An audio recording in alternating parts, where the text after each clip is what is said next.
दशक 16वा तत्वान्वयाचा समास 9वा नाना उपासना निरूपण। श्रीराम समर्थ।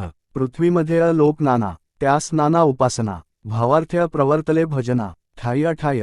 येथे प्रारंभी श्रोता प्रश्न करीत आहे। तो म्हणतो की पृथ्वीमध्ये अनेक लोक आहेत, त्यांच्या नाना प्रकारच्या उपासना आहेत। जागोजागी लोक भावार्थाने भजन करीत असतात। नाना स्तुती स्तवनया करीती, जे जे निर्गुण म्हणिती उपासनेसी। आपल्या आवडीच्या देवाला ते भजतात, त्याची नाना प्रकारे स्तुती स्तवने करतात। प्रत्येक जण आपल्या उपासनेला निर्गुण म्हणतो।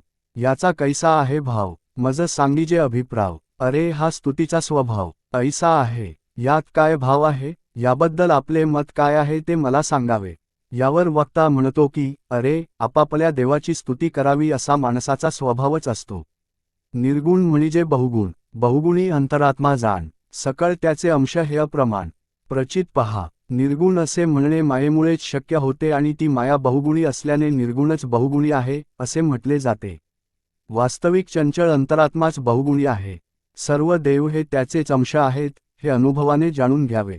सकळ जनासी मानावे अत्यय, एका अंतरात्म्यास पावत्यय, अधिकार परत्वे अत्यय, मान्य की जय। सर्व लोकांना जे मान्य होते ते अंतरात्म्याला पावते। आपल्या अधिकारानुरूप सर्वांचा अंतरात्मा एकच आहे की नाही हे पटेल। श्रोता म्हणे हा अनुमान, मूळ्य घालावे जीवन, ते पावे पानोपान। हे सध्या प्रचिती। यावर श्रोता म्हणतो की ही कल्पना आहे।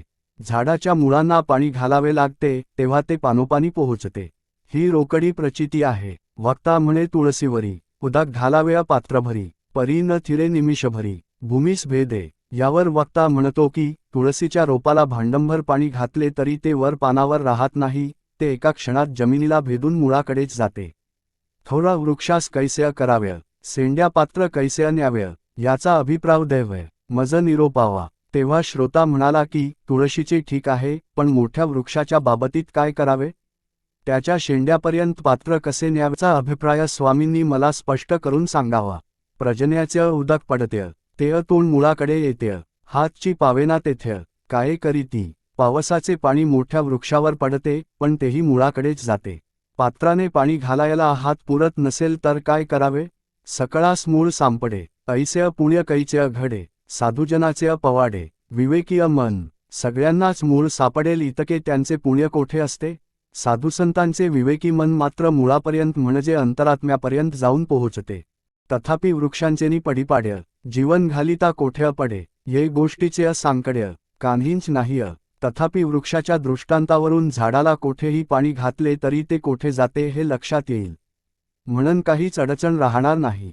मागील आशंकेचे निरसन होता जाले समाधान, आता गुणास निर्गुण कैसे म्हणती। मागे जी शंका विचारली होती तिचे निरसन झाल्याने श्रोत्यास समाधान झाले। आता गुणाला निर्गुण कसे म्हणतात ही शंका राहिली। चंचळपणे विकारल्य, सगुण ऐसे बोलिल्य, येर ते निर्गुण उरल्य, गुणातीत। जे चंचळपणे विकार पावते त्याला सगुण म्हणतात, याखेरीज जे गुणातीत उरते ते निर्गुण होय। वक्ता म्हणे हा विचार शोधून पहावे सारासार, अंतर्य राहता निर्धार, नान नाहीय। वक्ता म्हणतो हा विचार करण्यासाठी सारासार विवेकाने सार काय हे शोधून काढावे व त्यासंबंधी स्वानुभवाने निर्धार निश्चय झाला की निर्गुण हे नावही मग उरत नाही। विवेकेंची तो मुख्य राजा आणि सेवकाचे नानुराजा, याचा विचार समजा। विवाद खोटा, एक खराच राजा असतो आणि एका सेवकाचे नाव राजा असते। विवेकानेच खरा कोण हे जाणून घ्यावे, तेथे वादविवाद करणे योग्य नाही। कल्पांतप्रळय जे उरल्य, ते निर्गुण ऐसे बोलिल्य, येर ते अवघेंची जाल्य, मायेमध्ये। प्रलयकाळी कल्पांत झाल्यावरही जे शिल्लक उरते त्यास निर्गुण म्हणावे। याखेरीज जे जे काही सर्व उत्पन्न होते ते मायेमध्येच येते। सेना शहार बाजार, नाना यात्रा लहान थोर, शब्द उठती अपार, कैसे निवडावे। सैन्यामध्ये, शहरामध्ये, बाजारामध्ये तसेच लहान मोठ्या यात्रांमध्ये अपार शब्द उठतात, त्यांची निवड कशी करावी। काळामध्ये अपर्जन्यकाळ, मध्यरात्रीय होता निवळ, नाना जीव बोलती सकळ, कैसे निवडावे। पर्जन्यकाळात दिवसभर पाऊस कोसळून मध्यरात्रीय जरा निवळला की नाना जीव सर्व एकदमच आवाज करू लागतात, त्यांची निवड कशी करावी। नाना देश भाषा मतेय, भूमंडळीय असंख्यातेय, बहु ऋषी बहुमतेय, कैसिय निवडावीय। पृथ्वीतलावर नाना देश आहेत, त्यांत अनेक प्रकारच्या भाषा आहेत, त्यांत असंख्य मते आहेत, शिवाय अनेक ऋषी असून त्यांचीही वेगवेगळी अनेक मते आहेत. त्यांत निवड कशी करावी? वृष्टी होताच अंकुर, सृष्टीवरी निघती अपार, नाना तरू लहान थोर, कैसे निवडावे? पाऊस पडला की पृथ्वीवर नाना बीजे अंकुरतात. या सृष्टीमध्ये नाना प्रकारचे अपार तरू, लहान थोर वृक्ष निर्माण होतात. त्यातून निवड कशी करावी? खेचर्य भूचर्य जळचर्य, नाना प्रकारींची शरीर्य, नान रंग चित्रविचित्र्य, कैसी निवडावीय?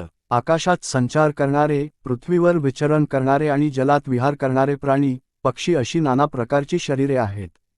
ती चित्रविचित्र नाना रंगांचीही असतात. त्यांतून निवड कशी करावी? कैसे दृश्य आकारल्य, नानापर्य विकारल्य, उदंडची पैसावल्य, कैसे निवडाव्य? हे दृश्य वेश या प्रकारे आकारास येऊन त्यात नाना प्रकारचे विकार उत्पन्न होऊन त्याचा अफाट विस्तार झाला आहे. यात निवड कशी करावी? पोकळीमध्ये गंधर्व नगर्य, नाना रंग लहान थोर्य, बहुव्यक्ती बहुप्रकार्य, कैसिय निवडावीय? आकाशाच्या पोकळीत नाना गंधर्व नगरे दिसतात. ती लहान थोर नाना रंगाची असतात. त्यामध्ये नाना प्रकारच्या आकृती दिसतात. त्यामध्ये निवड करणे अशक्यच असते.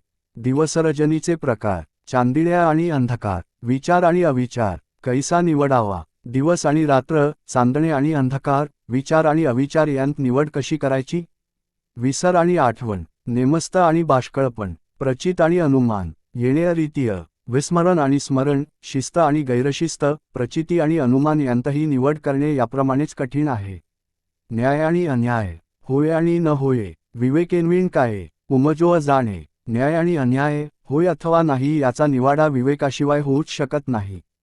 कार्यकर्ता आणि निकामी, शूर आणि कुकर्मी, धर्मी आणि अधर्मी, कळला पाहिजे. कोण कार्यकर्ता आहे आणि कोण निकामी आहे, कोण शूर आहे आणि कोण वाईट कर्मे करणारा आहे, कोण धार्मिक आहे आणि कोण अधर्मी आहे हे कळलेच पाहिजे. धनाढ्य आणि दिवाळखोर, साव आणि तस्कर, खरे खोटे हा विचार कळला पाहिजे. धनाढ्य कोण आहे आणि दिवाळखोर कोण आहे, सज्जन कोण आहे आणि चोर कोण आहे, काय खरे आणि काय खोटे आहे हा विचार कळलाच पाहिजे.